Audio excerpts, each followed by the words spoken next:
FragPunk is an upcoming 5v5 first-person shooter that resembles other bomb plant game modes like Valorant and Counter-Strike at first glance, but has a card-based twist which aims to shake up the tried-and-true round-based offense versus defense formula. Existing as both a hero shooter and a card-based FPS, FragPunk recently invited players to its colorful world for a playtest on PC, which I got my hands on. I'm here to break down everything that I liked and didn't like about FragPunk, which was one of the games that I thought got slept on during the Xbox Game Showcase in June. So now that I've played it, listen in. First and foremost, let me explain the logistics of FragPunk. FragPunk is a best-of-7 round bomb plant game where one team is on offense and one team is on defense. The attacking team must plant and detonate a bomb on various bomb sites on each map, while the defending team must prevent it. After one team wins 4 rounds, the match is over. So compared to Valorant or Counter-Strike, the matches are usually quicker. Like Valorant, FragPunk is also a hero shooter in this somewhat tactical shooter space, which I'll get into more in a bit.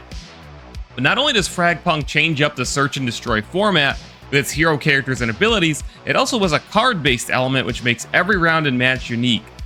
Some of you may have played Friends vs. Friends, another stylized FPS with a card element, but FragPunk handles things much differently than Friends vs. Friends. Both teams are presented with 3 different shard cards at the beginning of each round. Teams then pool their shard points to activate 1, 2, or all 3 if you have the points, cards for that round and that round only. So, for example, your team may choose to activate a card which makes headshots more effective for the coming round, or maybe you'll activate the card that gives your team regenerating health. After the round is over, your team gets 3 new cards to choose from, whether you won or lost, and you get to decide what rules and modifiers to apply all over again, different from the previous round. Remember that this is in addition to teams already choosing unique heroes, all of which have 3 abilities, which we'll explain more in a minute. Before I break down all the various elements and my impressions of FragPunk, I do want to say that for the first playtest, again, this game was just revealed within the past month at the Xbox Game Conference. It is very polished. It feels very far along. The maps, I think there was 4 or 5 in this test, were definitely finished, no blockout environments, no work in progress, anything like that. The game performed excellently. It does have visuals. A lot of my Twitch viewers were commenting on that they liked the visuals, they liked the art style, they liked the colors. I'll talk more about that. There's also quite a bit of content in this. Like I said, quite a few heroes, a lot of cards, cosmetics. All the core systems seem to be there. So this game is very far along, and I believe as of now, it's not planned for its launch or early access or whatever as a free-to-play game until 2025, which is a good sign because the game is very far along, and that means that they still have plenty of time to add more content, refine their systems, balance, so on and so forth. If you get a 3v3 game, there is a cool little tiebreaker mode that I want to explain, which basically consists of 1v1 duels, and the team that gets the most wins in the 1v1 duel section wins the match. I only experienced this once, but I did think it was pretty cool. I think it may take some tweaks to make it go down faster, but it was cool and it was competitive and it did feel kind of sweaty. It just, you know, you end up watching a lot, which some people might not be a fan of, but it's a unique twist. Now I'm gonna get more into the map design, the gunplay, the movement, all this stuff. But the first thing that I want to say, I almost think that the developers of this game over-designed, if that makes sense. So in addition to being a hero shooter, they've got this card-based element, and I almost feel like we're running into the situation where, while it's not bad, we've got kind of like systems on top of systems. So in addition to, you know, choosing a hero and needing to learn the heroes of the game, you know, whose abilities are what, which heroes you like, how to counter the other heroes, so on and so forth, you've got the card element, right? So it's like Valorant, but then there's a whole extra level on top of that with the cards. And the whole point of the card system, at least in my mind, and what really appealed to me in Friends vs. Friends, was that it did make things totally unpredictable. But Friends vs. Friends applied those cards in the moment. You could pop those cards at any time, not just before the match. So you could be, you know, running down an alley and all of a sudden your opponent pops a card that makes you go big head mode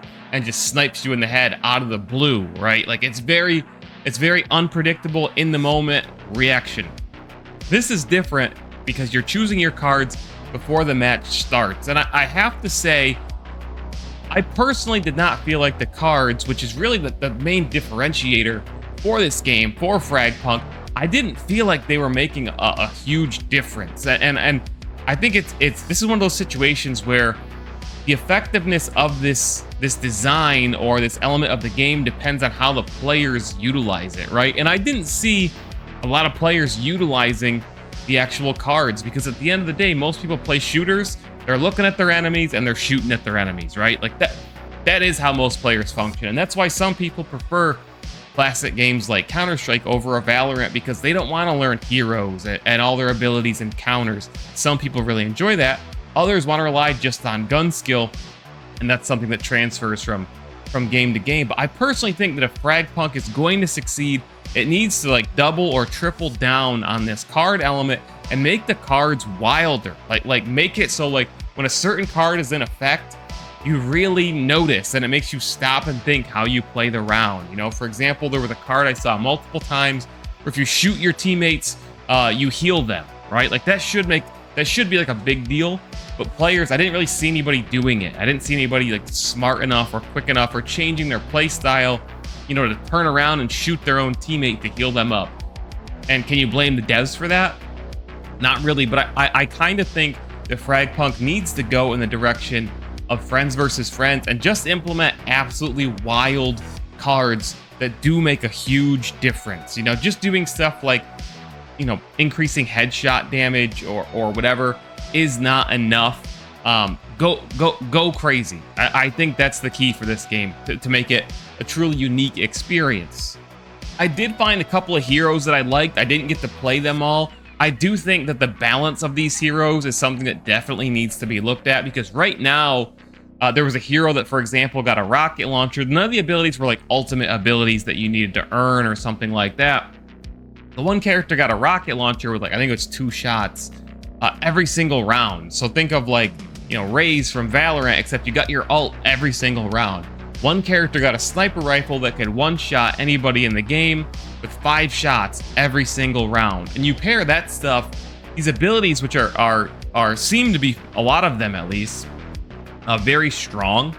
Nothing like crazy, nothing iconic. I didn't think, like, there was no abilities that I was like, wow, I've never seen that before. A lot of stuff I recognized from other games, which is fine. But I do think the balance of these abilities is going to have to be evaluated, and it is going to be hard for them to lock in, you know, how much to empower these heroes, because obviously you want your gunplay not to be worthless. You don't want your abilities to be too overpowered, but you want them to make an impact.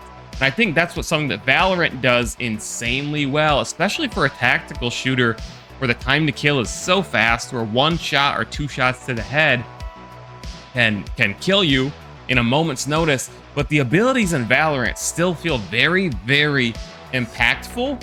And you know, a lot of games, for example, Apex is a game that has abilities, but has a long time to kill. So you have that balance of being able to do counterplay and so on and so forth. FragPunk has a very quick time to kill. So they really got to figure this out and make sure that the hero abilities, the gunplay, and the cards on top of that, which is an additional challenge, all intersect well and feel good and feel like they're making a difference. And the biggest reason that I say that is because the gunplay and the movement in FragPunk, they're decent. They're not bad at all. I think it kind of felt like not as fast as Call of Duty, but you know, not quite as slick as Apex Legends as far as the movement goes. But it's not a tactical shooter like Counter-Strike or Valorant. There is a sprint, for example. For some reason, I wanted to slide. I kept trying to slide. I could not slide. It's not a feature of the movement in the game. There are some like man cannons to like launch you up in the air on some maps and get to a new location. But right now, the gunplay and the movement they're passable, right? They're not bad, but it's not a game like a Counter-Strike or a Valorant where you could literally strip it down to just the gunplay and it still feels so satisfying just in that element alone. And that's why I say that really making sure that these hero characters and the card system really make the game feel good and unique, because as of now, at least, while the gunplay and the movement are by no means bad, this is like, again, I feel like this game is very polished.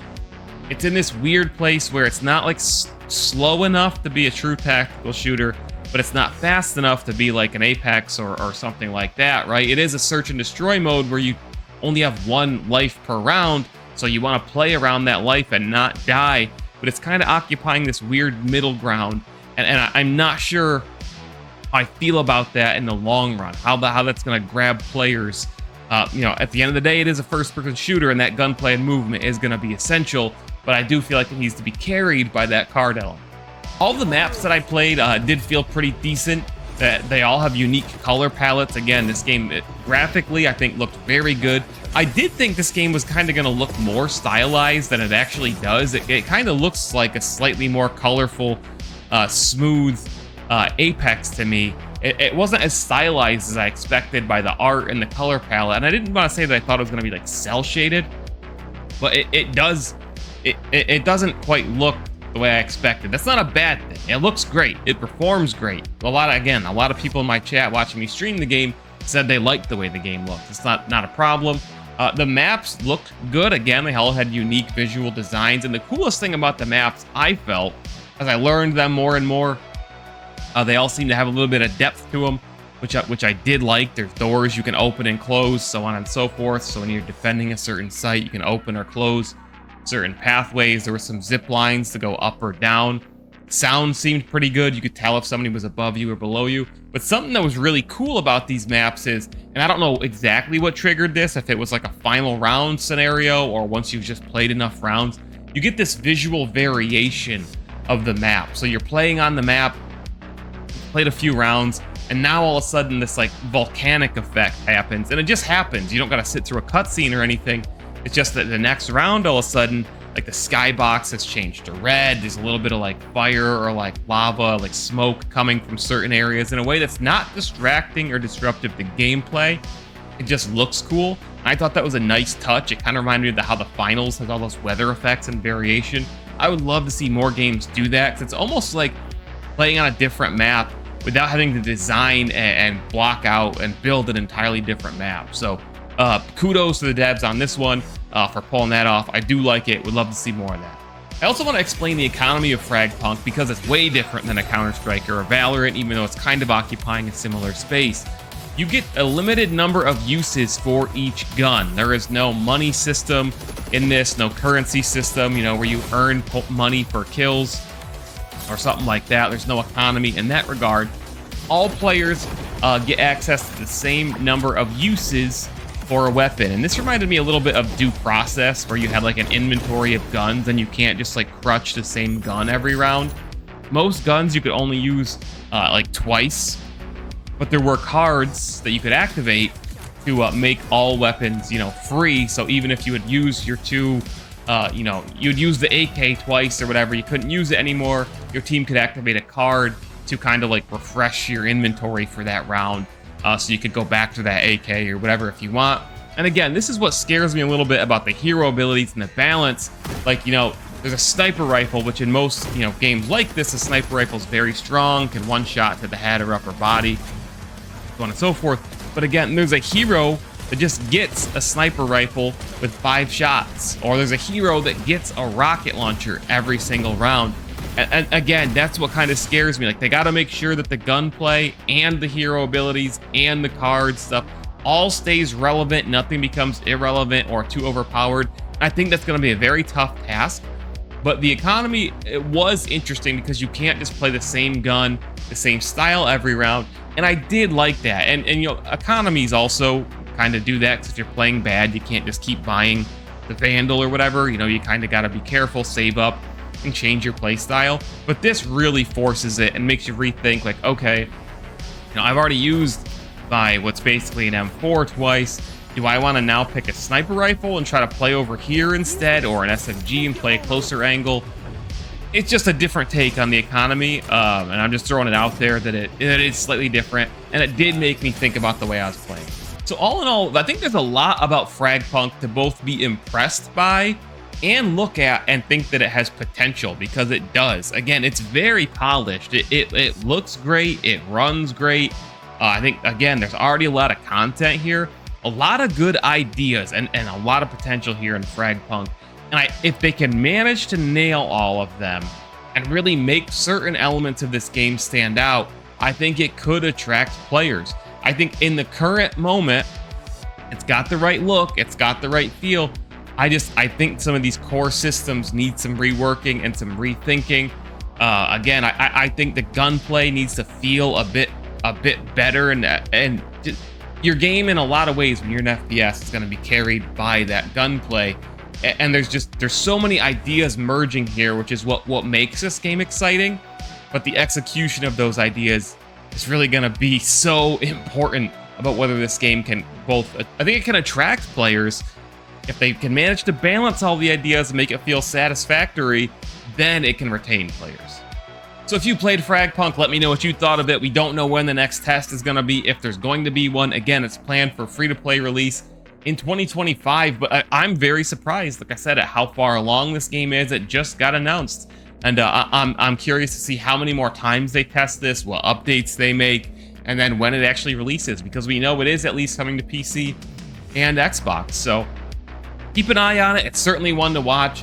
I'm impressed with these devs and their ambition, and FragPunk will be one that I return to during a future test or release. So thanks for watching, guys. If you want more videos like this, our next video is going to be about either Supervive, which I'm streaming tonight, or everything we know about Doom: The Dark Ages, or come follow me on the Midnight Mare channel, where I cover Midnight Society and Dead Drop exclusively. Thanks for watching. If you enjoyed the video, leave a like.